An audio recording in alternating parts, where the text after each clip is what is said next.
설교 제목을 거창하게 정하면 내용은 별로 없어요. 설교의 제목이 좀 심플하면 그 안에 기품이 있는데, 그래서 제가 오늘 고민하면서 우리 유대교회 함께 설교한 어떤 말씀을 전할까 고민하다가 제목이라도 좀 유창하게 정해야겠다라는 생각을 했습니다. 근데 목사님이 소개를 해주시면서 제가 의도했던 바는 울림, 어울림, 더울림입니다. 그래서 죄송합니다. 제가 영어로 써놔가지고. 근데 제가 여기 와보니까 이 마음을 좀 나눠야겠다는 생각이 들었어요. 여러분 딱 오시니 여기에서 생각나는 한 단어는 좀 울림이 너무 좋다는 거잖아요. 그러니까 우리가 살면서 어떤 울림을 갖고 살아갈까라는 생각을 합니다. 우리의 입을 통해서 울림이 나올 수도 있고, 우리 행동을 통해서 나올 수 있고, 우리 이 어떤 삶의 어떤 향기들을 갖고 있을 텐데, 여기는 그냥 그 울림 자체가 이 모든 중압감으로, 이 거룩함으로 다가오는 장소다라는 생각들을 하게 됩니다. 특별히 제가 알기로도 아마 이 빅토리아 이 성당은 예루살렘에서 천장이 가장 높은 교회 중에 하나고요. 그리고 밖에 이제 바로 종탑이 있잖아요. 그 종탑이 높이가 60m예요. 그러니 감람산 자체가 예루살렘에서 제일 높은 곳에 있는데, 거기에 있는 가장 높은 종탑이기 때문에 당연히 예루살렘에서 가장 높은 곳에 울리는 종이 있다는 거죠. 여러분, 교회 천장이 높다는 건 어떤 의미가 있을까요? 울림이 좋다는 거고, 밖에 있는 종탑이 높다는 건 어떤 의미가 있을까요? 그 울림을 멀리 보낼 수 있다는 거죠. 아마 교회가 고대 카톨릭에서 다른 의미로도 성당을 높게 짓고, 그것이 본인들의 교만함이나 이런 것들로 있을 수 있겠지만, 교회가 갖고 있는 이 울림의 차이는 얼마나 더 이것들을 아름답게 울릴 수 있는가, 얼마나 더 멀리 이 울림을 보낼 수 있는가의 고민들이 이런 어떤 건축에서 다 담겨져 있다라고 생각을 하는 거죠. 그래서 오늘 우리가 이스라엘 땅에 살아가면서 대체 우리는 주님의 어떤 울림을 갖고 있는지, 또 우리가 누구와 함께 어울려 함께 더불어 살아가야 되는지를 잠깐 우리 말씀을 통해 좀 묵상하려고 합니다. 우리가 보통 울림은요, 사람을 움직일 수 있는 힘이 있다고 생각이 들어요. 그래서 보통 감동받았다라고 할 때 보통 저희가 내 안에 울림이 있었다 이런 표현들을 쓰잖아요. 어떤 사람들을 만났을 때, 어떤 글을 읽었을 때, 어떤 영화를 봤을 때 그것이 나의 감동함이 있으면 나한테 울림이 있었다 이렇게 표현을 하죠. 그래서 울림이라는 건 그냥 하우링이나 아니면 에코 같은 이런 시스템이 아니라 내 가슴을 뭔가 터치하는 그런 마음들을 가리켜서 이 울림이 있다라고 이야기를 합니다. 그래서 예루살렘에 살다 보니까 예루살렘은 참 많은 울림들이 있어요. 오늘 아침에도 새벽에 일어나 보면 아랍 사람들은 하루에 5번씩 아잔을 이렇게 울려가며 그들의 그 존재들을 그렇게 표현하기도 합니다. 유대인들은 회당에 가면 큰 소리로 기도하고, 큰 소리로 토라를 읽고, 큰 소리로 싸우고, 큰 소리로 그 본인들의 목소리, 본인들의 존재들을 나타내고 살아가는 거죠. 우리 목사님 말씀해 주신 것처럼 저희들은 외국인으로 산다 보니까 그렇게 큰 소리를 내고 살아가진 못해요. 아주 마이너리티로 소수로 살아가고 있지만, 그러나 가장 강력한 예수님의 울림을 우리 안에 갖고 살아가고 있는 거잖아요. 만나는 사람마다 그렇게 축복하고 그렇게 은혜들을 나누고 살아가는 것이죠. 각자마다, 이 예루살렘뿐만 아니라 이스라엘 땅은 그렇게 각자마다 무슬림들이나 유대인들도 또 우리들도 각자의 울림들을 가지고 살아가는 거죠. 근데 시대의 역사를 보니까 이 하나님의 이 울림, 하나님의 음성이 강력할 때는 세상의 소리가 별로 없었어요. 왜냐하면 그 하나님의 역사하심이 너무나 강력했기 때문에 그런 거죠. 근데 오히려 하나님의 역사하심은 있는데 그것들을 드러내지 못하는, 그것을 듣지 못하는 상황이 될 때 세상의 소리가 너무나 커졌다는 것이죠. 요즘 좀 그렇다고 생각하지 않으십니까? 전 세계에서 지금 코로나 때문이 아니라 많은 사람들이 이 안에 분노와 화와 불평과 미움과 이런 것들이 굉장히 차 있는 거죠. 하나님은 여전히 신실하시고 여전히 역사하시고 여전히 이 땅 가운데 울림을 보내고 있는데 그것을 듣지 못하는 자들이 그 안에 지금 세상의 소리가 더 많아지고 있는 것입니다. 그래서 오늘 본문은 이렇게 시작을 해요. 1절에 아이 사무엘이 엘리 앞에서 여호와를 섬길 때에 여호와의 말씀이 희귀하여 이상을 흔히 보지 않았더라. 사무엘이 아주 어려웠습니다. 그런데 그 시대를 한마디로 표현하면 하나님의 말씀이 있었는데, 히브리어는 야칼 그렇게 표현하고 있어요. 약하르라는 단어는 원래는 존귀하다는 뜻이잖아요. 그러니까 지금 오늘 본문에서 희귀하다, 그러니까 말씀이 없었다라고 이렇게 이해하는 것이 아니라 사실은 하나님의 말씀은 너무나 존귀했다는 거죠. 여전히 신실했다라고 하는 거죠. 그러나 세상 사람들이 그 하나님의 그 계시와 이상을 흔히 볼 수 없었다. 세상 사람들의 귀와 눈이 막혀졌다라고 이야기를 하는 거죠. 그래서 그 2절 말씀에 이렇게 이야기를 하잖아요. 상징적으로 엘리의 눈이 어두워져서 잘 보지 못했다. 그 시대의 상황들을 엘리 제사장의 지금 이 시야를 통해서 이야기를 하고 있습니다. 그러나 하나님의 말씀은 이해하고 들을 수 있는 눈과 귀가 어두워져서 말씀과 계시가 드러나지 못했다라고 오늘 본문은 그렇게 시작을 하고 있는 거죠. 근데 그런 상황에서 하나님께서 오늘 사무엘을 부르셨습니다. 분명한 소리로 사무엘의 이름을 부르셨죠. 3번 불렀을 때에 사무엘은 처음에 생각할 때는 이게 지금 엘리 제사장이 자다가 나를 부르는 소린가 보다. 그래서 깨서 엘리 제사장이 찾아갑니다. 그랬더니 내가 부르지 않았다. 다시 돌아가서 잠 자라. 이렇게 얘기를 하죠. 2번째도 마찬가지로 이야기를 하고 3번째 불렀을 때 엘리 제사장이 이것이 사무엘이 지금 하나님의 울림을 듣는 것이구나라고 깨닫게 되고 그것을 조언하면서 드디어 이 사무엘이 하나님 앞에 반응하는 이야기가 오늘 본문에 이렇게 등장하게 됩니다. 그때 이제 사무엘의 반응을 이렇게 표현을 해요. 오늘 마지막 11절에 보면 보라 내가 이스라엘 중에 한 일을 행하리니 그것을 듣는 자마다 그 귀가 울리리라. 여러분 좀 묘하죠? 원래 보통 보면 하나님께서 이제 이 사람들에게 말씀하시고 난 다음에 내가 한 일을 본다면 너의 귀가 열리리라 뭐 이렇게 표현하시든지 아니면 너의 귀가 뭐 귀에 들리리라 뭐 이렇게 표현할 수 있는데 오늘은 좀 독특하게도 너의 귀가 울리리라 이렇게 표현하고 있다는 거죠. 울렸다라고 이야기를 하는 거죠. 여러분 열리는 것과 아니면 들리는 것과 아니면 울리는 것의 차이는 무엇일까요? 오늘 왜 하나님께서 너가 오늘 하나님이 하시는 일들을 본다면 너가 내 말을 들을 거야 아니면 네가 내 말을 이해할 거야 이렇게 표현하지 않고 울릴 것이다 라고 표현하고 있을까요? 저는 울린다는 것은요 가득 채운다는 뜻 같아요. 왜냐하면 제가 평상시에 어느 공간에 가서 제 목소리를 이 모든 공간에 울리도록 할까요? 울렸다는 것은 저 어디에 있든지 간에 제 목소리가 들렸다는 뜻이겠죠. 보이지 않지만 그 소리의 영향력이 모든 공간을 채웠다라고 이해할 수 있습니다. 여러분 사도행전 2장 2절 말씀에 보면 초대교회에 하나님의 그 역사가 성령의 역사가 일어났습니다. 그래서 초대교회에서 모든 사람들이 함께 밤낮으로 기도할 때 어떤 일이 일어났습니까? 급하고 강한 바람과 같은 소리가 온 집에 들리니라라고 표현하지 않고 온 집을 채웠다라고 이야기하죠. 가득 채웠다. 이것은 그 소리가 뭐 컸다는 표현이 아니라 그 모든 사람들에게 이 영향력, 이 울림이 들어갔다라고 오늘 성경을 이렇게 표현하고 있습니다. 여러분 제가 유대광야, 요 바로 근처에 있는 유대광야를 갈 때마다 지금 바로 옆에 보니까 다윗이 제가 생각하는 다윗인 것 같아요. 동상이 보이는데 다윗이 이렇게 하프를 켜고 있는 것 같은데요.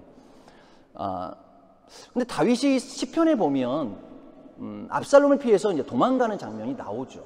그리고 그때의 유대 광야를 피해 도망갈 때에 다윗이 그 안에 두려운 마음이 있었습니다. 그래서 밤에 잠을 자고 아침에 딱 일어났는데 성경에 이렇게 표현하고 있어요. 1000만인이 나를 두른과 같도다. 여러분 그 당시에 인구가 1000만 명이 됐을까요? 그리고 광야인데 다윗이 보고 있는 것은 1000만 명을 보는 것이 아니에요. 1000만 명의 소리를 듣는 것처럼 두려웠다는 거죠. 왜 그랬을까요? 여러분 유대광야에 우리 아디켈트라든가 이런 데를 가보시면 울림이 정말 좋잖아요.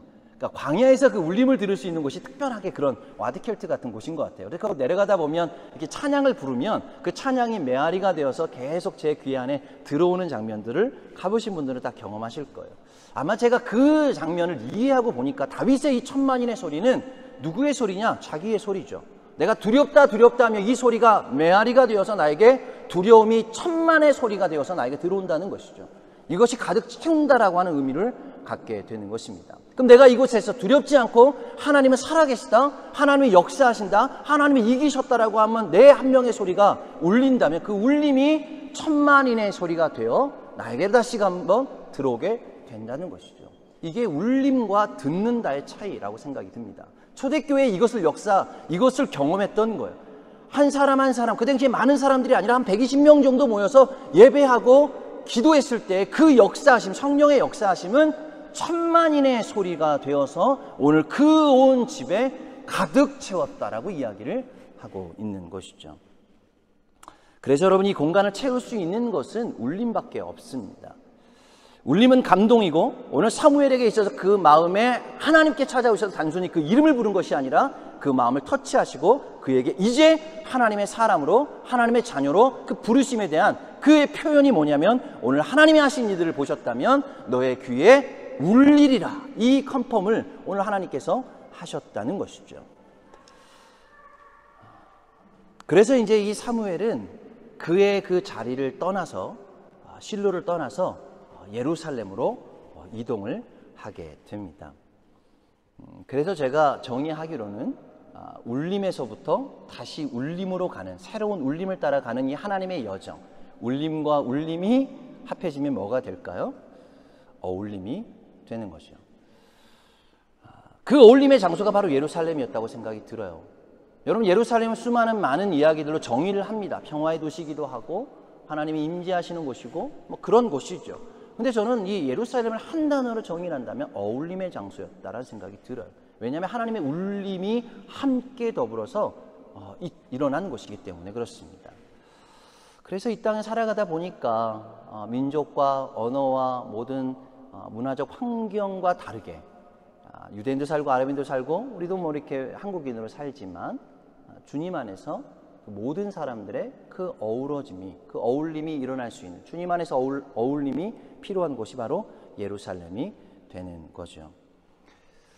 그래서 요즘은 저도 참 어울리려고 노력을 합니다.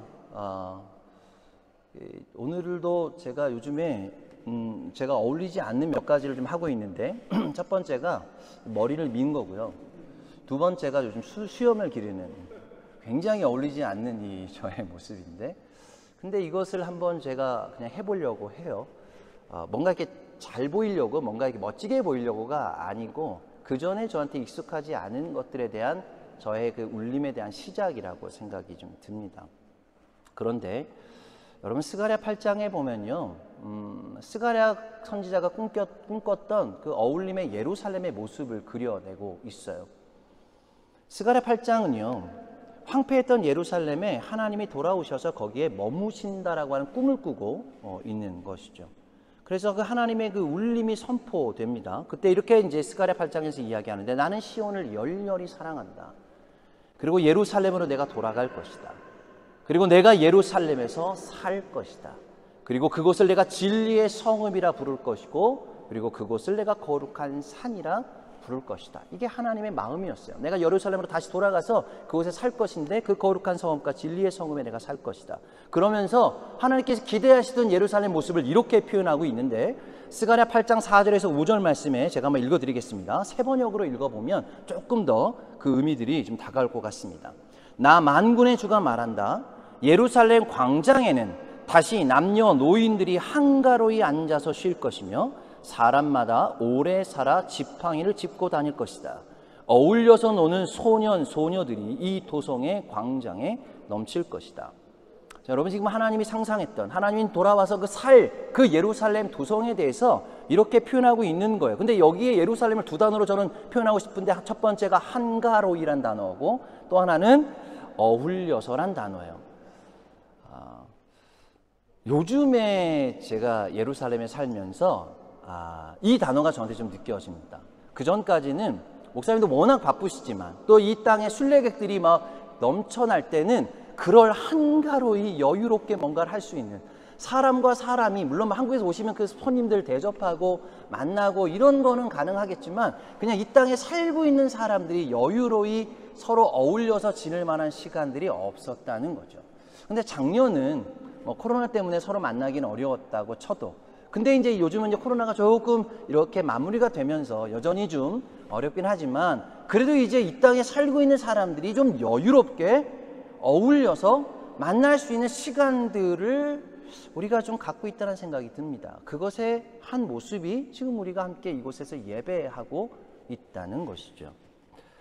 그래서 노인들은 한가로이 앉아서 쉬고 아이들은 서로 어울려서 광장에 노는 것, 이것이 스가랴 선지자가 이 상상했던 예루살렘의 모습입니다. 굉장히 소박하지만 굉장히 아름다운 이 예루살렘의 모습이겠죠. 저는 이것이 어울림이라고 생각합니다. 오늘 성경에서 이야기하는 어울림이란 단어에 바로 그 표현들인 거죠. 어찌 보면 오늘 이제 이 예배 끝나고 나서 이 예배 이 밖에서 커피숍에 어른들은 앉아서 커피를 마시고 아이들은 이 공터에서 뛰어노는 이렇게 모습들을 저희가 본다면 이것이 오늘 스가랴가 예언한 기대했던 그런 예루살렘의 이 모습이 아닐까라는 생각이 드는 거죠. 사실 그렇게 본다면 이 예배도 저의 작은 울림과 우리 이강근 목사님의 울림에서부터 시작이 됐습니다. 그 울림이라고 하는 것은 어떤 거창한 교회와 교회가 연합해서 어떤 막 이런 거창한 어떤 이야기를 하지 않는다 할지라도 제가 그냥 목사님을 평상시에 이렇게 한가로울 때 만나서 커피 한 잔을 하고 대화를 하면서 그냥 제 안에 주신 그냥 그 울림이 자연스럽게 그렇게 어우러져서 오늘 이 자리까지 오게 된 거죠. 그래서 그리스도 안에서 함께 예배하고 함께 먹고 나누고 함께 어울려 이 한가로운 샤밧을 보내는 것, 이거면 되는 건 아니겠습니까? 우리가 어떤 예배하는 데에 어떤 거창한 목적들이 필요할까요? 그리고 그 어울림에 주님이 계시면 되는 거죠. 주님이 이것을 허락해 주신 은혜로 우리가 함께 이 은혜를 누리고 있다면 그 안에 어떤 다른 거창한 것이 필요하지 않는다 할지라도 우리가 그 울림 안에, 그 어울림 안에 우리가 누리기를 주님의 이름으로 소망합니다. 이런 모습이 이루어져야 우리가 항상 기대하고 있는 스가랴 14장의 예언이 일어나지 않을까요? 스가랴 14장의 그 주님이 다시 오심이 일어나려면 이 땅에 이 감람산에 일어나려면 이 샤밧의 모습이 회복되어야 되지 않을까요? 서로 치고받고 싸우고 서로 경쟁하고 있는 이 모습 가운데는 주님이 아직 다시 오시기 어렵다는 생각이 좀 듭니다. 그래서 이 어울림이란 마음에 짐을 내려놓고 우리 가슴 속에 깊은 곳에 있는 그런 이 숨은 우물들 그리고 그 사랑을 다시 뽑아내서 함께 더불어 먹고 나누는 이 모습이 그 어울림의 진짜 모습이라고 생각을 합니다. 그래서 제가 요즘에 이제 좀 이 땅에 산 시간들은 좀 지났지만 이제서야 좀 이 땅에 살고 있는 사람들과 좀 어울려 보려고 노력하고 있습니다. 근데 베들레헴의 이 사역도 마찬가지고 우리가 이제 이 예수님을 베들레헴의 베들라면 사역도 마찬가지고 베들라면 이름은 이강근 목사님이 지어주셨어요. 그래서 그것에 대해서 참 제가 커미션이나 어떤 개런티를 드릴 수는 없지만 제가 만나는 사람마다 꼭 그것은 이제 언급해 드리겠습니다. 목사님. 근데 그렇게 이 땅에 대부분 오는 사람들의 절반은 예수를 믿지 않는 이 땅의 사람들이 오는 거죠. 근데 그 공간 안에서 그 공간이 돌로 지어지다 보니까 이렇게까지는 아니어도 굉장히 잘 울려요. 너무 시끄러워요. 좀 이렇게 한가로이 앉아서 라면 먹고 서로 커피 마시고 이렇게 할 수 있는 게 아니라 이렇게 막 시장 같아요. 돗대기 시장 같고 막 서로 너무 시끄럽고 그럼에도 불구하고 그 안에 나누는 그 친구들과 어울리는 이 시간들이 참 귀하다는 생각들을 최근에 참 많이 하게 됩니다. 이러한 어울림을 통해서 우리는 좀 서로에 대한 좀 경계심을 좀 풀고 온갖 하나님 만드신 그 피조물들과 좀 어울려서 그렇게 살아가는 것이 하나님이 원하시는 삶이 아닐까라는 생각을 하게 됩니다. 주님은 분명히 그 어울림 속에 계시고 그 어울림의 주인이시기 때문에 그렇습니다. 그리고 이 시간도 바로 우리와 함께 그 울림 속에 우리의 어울림 속에 주님이 주인이신 것입니다. 그런 의미에서 오늘 이 장소가 참 특별하다고 저는 생각이 좀 들어요. 왜냐하면 우리 아까 목사님이 잠깐 소개를 해주셨는데 이 공간, 이 교회 건물뿐만 아니라 옆에 있는 이 병원은 굉장히 이 땅에 예루살렘의 그 어울림이란 단어와 가장 적합한 장소에 세워진 가장 적합한 이 어떤 목적으로 세워진 공간이라고 저는 생각이 좀 듭니다. 또 특별히 감람산에 위치해 있잖아요. 여러분 주님께서 감람산을 찾으실 때는 분명한 목적들이 있었습니다. 한가히 어떤 쉼을 가지러 예루살렘 이 감람산에 올라오실 때도 있었고 또 기도하시러 한적한 그런 날에 이 땅에 이 감람산에 기도하러 오셨죠. 여러분, 기도하러 오셨다라고 하는 그 의미, 또 한적한 곳을 찾으셨다라고 하는 의미는 물론 혼자 계셨다라고 하는 의미도 되지만, 그것은 바로 이 주님께서 하나님과의 어울리는 시간이 필요했다는 생각이 듭니다. 또 한 가지는 감람산에 오셨을 때 쉼이 필요했다는 거죠. 여러분, 누가복음 21장에 보면 예수님께서 낮에는 성전에 들어가서 가르치시고 저녁에는 감람산에 들어가 쉬셨다라고 이야기를 하죠. 쉬셨다는 것은 저는 어울렸다라고 하는 표현이라고 생각이 들어요. 쉬셨다는 건 아무도 안 만나고 혼자 계셨다라는 의미도 있겠지만, 함께 더불어서 먹고 나누고 그들을 가르치고 그들과 함께 더불어 치료하시고 치유하시고 그들과 함께 더불어 이야기하셨던 그 진짜 삶의 공간, 그곳이 바로 감람산이었다는 것이죠. 그래서 주님과 어울렸던 이 감람산의 사람들은 위치상으로 가장 높은 곳에 살았지만 사회적으로 가장 낮은 자들의 이 마음을 갖고 살았던 곳이 바로 감람산이었습니다.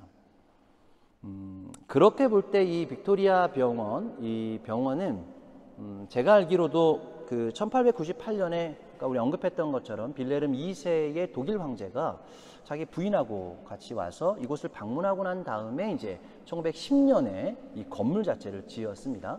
근데 이 건물을, 병원을 지으면서의 목적은 그 당시에 이렇게 순례를 와 보니까 이 땅에 말라리아가 한참 엄청나게 이 전염병으로 퍼지고 있었던 거죠. 그래서 이 땅에 살고 있는 거류민뿐만 아니라 이 땅에 순례자들이 와서 말라리아에 걸려서 계속 죽는 이 장면들을 보면서 이 사람들을 살려야 될 병원이 필요하구나. 그래서 오늘 그 부인의 이름을 따서 이 병원을 짓게 된 거죠. 근데 1927년에 이 예루살렘에 엄청나게 큰 지진이 있었습니다. 그 지진 때문에 이제 이 건물들이 많이 무너졌죠. 그런데 그리고 난 다음에 이 병원을 다시 이제 지을 만한 여력이 없어서 잠시 병원이 문을 닫게 되었던 거죠. 근데 이제 이스라엘 역사 가운데 우리가 1948년도에 드디어 이스라엘이 독립전쟁을 해서 이 나라를 드디어 세우게 됐습니다. 근데 역사적 기록에 보니까 독특하게도 1948년도 이후에 우리가 이제 그 당시에는 동예루살렘과 이 서예루살렘으로 나뉘어졌겠죠. 이 땅이 이제 요르단 땅에 속해 있었던 바로 그 땅이었을 텐데, 근데 그 당시에 이 18개의 병원이 예루살렘에 있었대요. 근데 그 18개의 병원이 유일하게 다 서쪽 편에 있고 동쪽 편에는 병원이 하나도 없었습니다. 그때 어찌 보면 동예루살렘에 살았던 이 아랍인들을 위해서 그 병원이 필요했는데, 그 병원이 이미 있었던 이 병원은 지금 무너져 있고, 그래서 이 병원을 다시 한번 재수리를 하고 준공을 해서 다시금 오픈을 해서 그 당시에는 유일하게 동예루살렘에 있는 가장 큰 병원이기도 하고, 또 그 이 동예루살렘 사람들을 품었던 그 병원이 바로 이 장소가 되는 거죠. 제가 예전에 지난번에 목사님께 좀 전해드린 이야기로는, 또 특별히 이 병원에는요, 팔레스타인 자치지역 사람들, 특히 가자 지역이라든가 또 옆 사마리아 지역의 중병에 암이라든가 이제 이런 병에 걸린 사람들이 그쪽에서는 그것을 치료할 수 있는 공간이 없기 때문에 이곳에 들어와서 이곳에 함께 이제 치료하고 또 요양하고 있는, 그래서 실제로 지금 이 병원에는 이 가자 지역의 그런 암 환자들이 상당히 많이 들어와서 요양하고 있다라고 이야기를 들었습니다. 이게 주님이 품으셨던 마음 아닐까요? 이게 감람산에 주님이 올라오시려고 했던 목적 아니었을까요? 참 아름다운 어울림이라고 생각이 듭니다. 그래서 오늘 본문에 하나님께서 오늘 사무엘에게, 사무엘을 부르시고 내가 이스라엘 중에 행한 일을 들을 것인데 이 들을 때에 바로 너의 두 귀가 울릴 것이다. 하나님이 행하셨던 일, 그것이 유대인뿐만 아니라 이 땅에 있는 아랍인들, 이스라엘 백성들을 품으시고 그들을 함께 치료하시고 그들을 만나시고 그들과 어울리셨던 이 하나님의 일을 너희가 본다면 너희의 이 귀에, 너희의 마음에 하나님의 말씀과 그 울림이 어울림으로 함께 할 것이다 라고 이야기를 합니다. 결론적으로 우리가 이제 이 울림과 이 어울림에서 사실은 다 끝나는 것이 아니라 마지막 더 우리의 어울림이 필요하다고 생각하는데요. 그게 바로 뭐냐면 마지막으로 더 울림입니다. 여기에서 멈추면 안 된다는 거죠. 이게 나의 울림이 우리의 어울림으로 됐다면 이것이 이제 나에서 아니면 우리에서 끝나는 것이 아니라 우리의 삶 가운데, 우리 살아가고 있는 현장 가운데 그것이 더 울려지도록 땅끝까지 그 주님의 사랑이 더 전달되어지도록 살아가는 것이, 그게 복음의 현장에서 복음을 나누고 살아가는 것이 우리의 마지막 사명이라는 거죠. 그래서 성경은 참 재미있게도 이 울림의 순서를 이렇게 표현하고 있잖아요. 예루살렘에서 유대로, 유대에서 사마리아로, 사마리아에서 땅끝이라고 이야기를 합니다. 이게 저희한테 딱 맞는 것 같아요. 지난번에는 예루살렘 교회에 오셨고 오늘은 유대 교회에서 함께 예배하고, 그것이 이 교회와 이 공간을 통해서 사마리아의 이 팔레스타인 사람들에게 전달되어지고, 그것이 또 우리가 함께 살아가는 각자의 현장에서 땅끝의 사명을 감당하고 살아간다면, 오늘 특별히 예루살렘에 사는 자들의 누리는 은혜가 바로 여기에 있는 것이잖아요. 그래서 오늘 예루살렘 교회와 또 우리 유대 교회가 더불어서 이 땅에 있는 유대인들과 또 사마리아인들과 또 팔레스타인 사람들을 함께 품고, 또 우리가 예배하는 현장에서 사랑을 나눈다면 가장 주님이 원하시는 그것이 더 울림이 되리라 믿습니다. 시편 19편 4절 말씀에 이렇게 이야기를 합니다. 그 소리가 온 땅에 통하고 그 말씀이 세계 끝까지 이르도다. 하나님의 해를 위하여 하늘에 장막을 베푸셨도다. 그 울림의 소리가 우리에게서 멈추지 않고 그것이 온 땅을 통하여 그 말씀이 열방 끝까지 이르게 된다라고 성경은 이야기를 하고 있습니다. 사실 우리가 예배하는 것 우리에게 익숙한 일들이긴 하죠. 그러나 본질적으로 가장 중요한 한 단어, 여기 이 울림과 어울림과 더 울림 안에는 가장 중요한 한 가지가 있어야 되는 거예요. 공통적으로 그게 뭐냐면 사랑이죠. 그래서 우리 고린도전서 3장 1절 말씀에 보면 우리가 아무리 크게 방언을 하고 예배하고 세상에 엄청난 지식으로 우리가 잘난 체를 한다 할지라도 그 안에 사랑이 없으면 울리는 꽹과리와 같다라고 이야기를 하죠. 여러분, 세상에도 울림이 많습니다. 꽹과리 소리도 있고 여러 가지 자기의 목소리를 내죠. 그러나 그런 세상의 울림과 우리는 전혀 다른 주님의 사랑을 담은 진짜 가장 강력한, 가장 모든 것을 채우시는 그 주님의 사랑으로 우리가 함께 살아가기를 소망합니다. 다시 한번 오늘 예루살렘 교회와 유대 교회가 이 땅에 잘 어울리고, 그리고 이 땅의 사람들을 주님의 사랑으로 잘 품고 그렇게 어울려 살아가는 삶을 각자의 자리에서 살아가기를 주님의 이름으로 축복합니다. 아멘.